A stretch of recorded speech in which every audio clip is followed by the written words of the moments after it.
Ayan mga ka-reaper, imposible kung tatalbog pa yan. Ano po bang discarding ginagawa nyo rito mga ka-reaper pagka ganitong lost trade na yung alak nyo dito sa may bagon?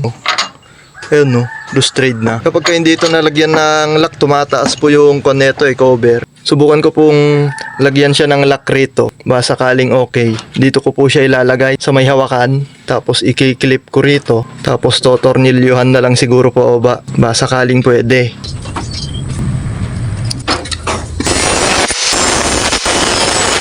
Sunod naman, lalagyan ko siya ng tornilyo sa gilid-gilid.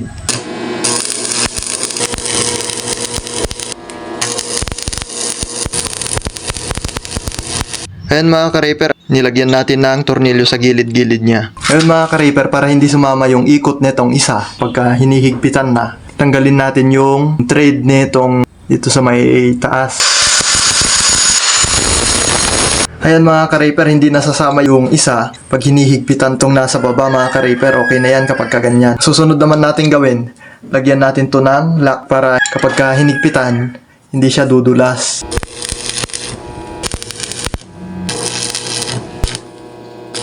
Ayan, all goods na ang ating pyesa mga ka-reaper. Pwede na natin tong ilagay. Parang hihinaan ako sa puwersa nito mga ka-reaper. Baka mamaya mayupin niya rito sa may etong hawakan. Gawa tayo ng iba mga ka-reaper. Subukan natin dito sa butas na to.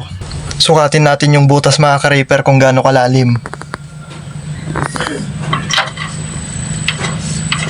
Ay, may tutukodan siya mga ka-reaper. Mga 2 ang lalim bago tutukod. Ito mga ka-reaper ang gagamitin natin dun sa butas nun 12mm na round bar.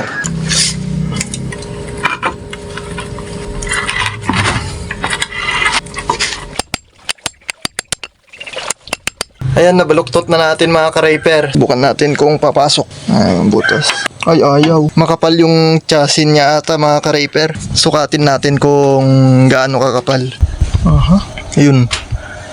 Mga siguro nasa kulang-kulang 1 to. Hanggang dito sa may itong chassis niya, nakakabitan niya. Hanggang dito sa may takip. Mga 3/4 yung kapal. Kaya pala ayaw pumasok. Tapyasan natin dito banda mga ka-reaper.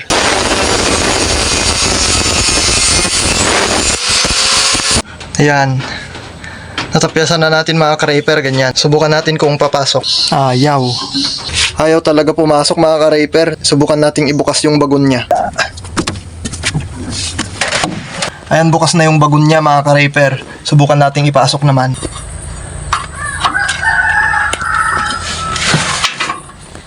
Oops. Ayun. Ayun, pumasok. Ayun, okay yung ganito mga ka-reaper. Ang kailangan lang gawin, ibukas yung bagon para pumasok yung eto. Ayan, naputol na natin mga ka-reaper. 2 lang yung ginawa natin. Ngayon, dugtungan naman natin ng tornilyo dito.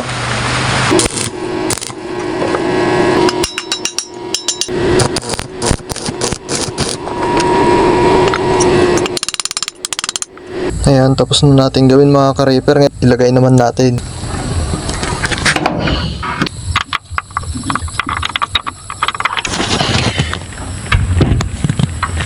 Mataas mga ka-reaper yung thread, kailangan natin dito ng bushing pababa. Mga 1/4 yung sukat.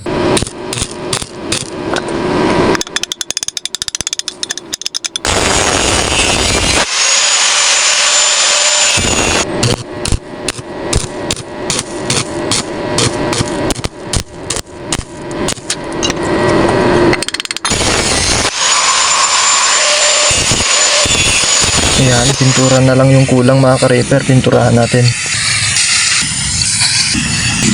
Ngayon kabit na natin mga ka-reaper yung ginawa nating pinaka-bushing niya.